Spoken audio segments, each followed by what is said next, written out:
Welcome to the Roudnev Youth Ballet spring production of Enchantments, an Evening of Two Fairytales. For the dancer's safety, videotaping, flash photography, and use of smartphones are strictly prohibited throughout the entire performance. If you would like to purchase a DVD, you may do so during intermission inside the lobby. Thank you for supporting the Roudnev Youth Ballet, and please enjoy the show.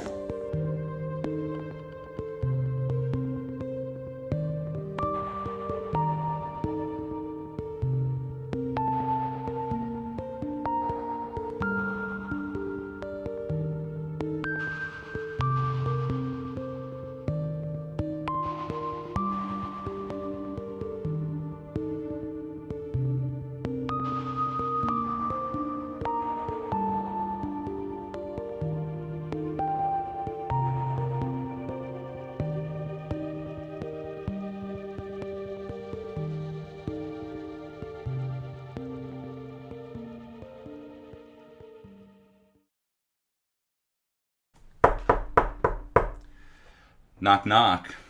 Can I come in, my princess? Yes, Papa. I'm about to go to sleep, though. I have a big day tomorrow. I know. Tomorrow is your birthday.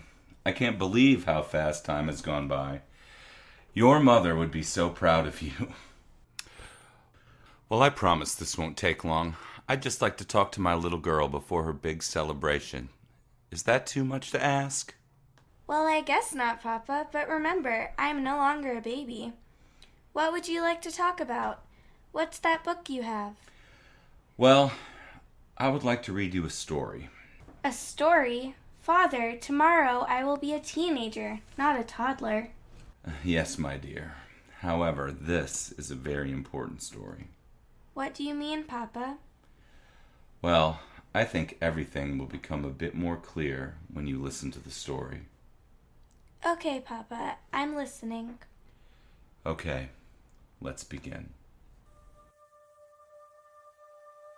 This is a tale of a child who was born with the heart of a fairy and the blood of a mortal. Her father, who was the only offspring of the king and queen, was an adventurous lad that loved to go exploring in the depths of the forest away beyond the kingdom walls.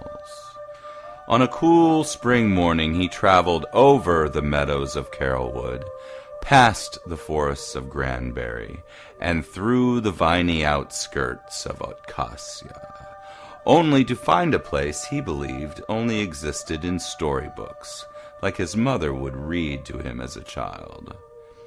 The fairies welcomed the human child with open arms and fluttering wings. Among many of his newly found friends, he came across two that were quite special for reasons he could not describe with words. Two sisters, Verona and Lilith, each with their own individual beauty and charm, seemed to be drawn to the mortal just as much as he was to them. From that day forward, the prince would travel into the depths of the forest every dawn and spend time with his new companions, until he could see slivers of the silvery moon appear through the tall branches of Round Tree. As the years passed, the once young child grew up to be a strapping young man. However, with age, it seemed as though his heart was taking him there rather than his feet. As years went by, it seemed as though the human boy and Verona were spending a lot more time as a duo and a lot less time as the trio with Lilith that they once were. As the couple's love grew bigger, Lilith's heart and magic grew dark and twisted. In due course, from their love a child with human features and a fairy's heart was born. Scorned and enraged by the betrayal of her sister and unrequited love of the man she adored, the dark-hearted fairy banished the human and his half-blooded spawn from the groves and placed a hideous curse on the couple and the innocent newborn. She declared that on the morning of the child's 13th birthday, the prince would be greeted by death, and his precious princess, along with his kingdom, would be hers for the taking. The devoted lovers were warned that if they tried to return to each other, the child would perish.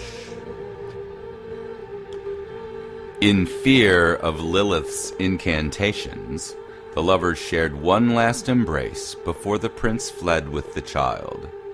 In one split second, Verona lost the two great loves of her life, left to live alone and sorrowful in a place that was once an enchanted world full of beauty and love. Whoa, that is some story, Papa.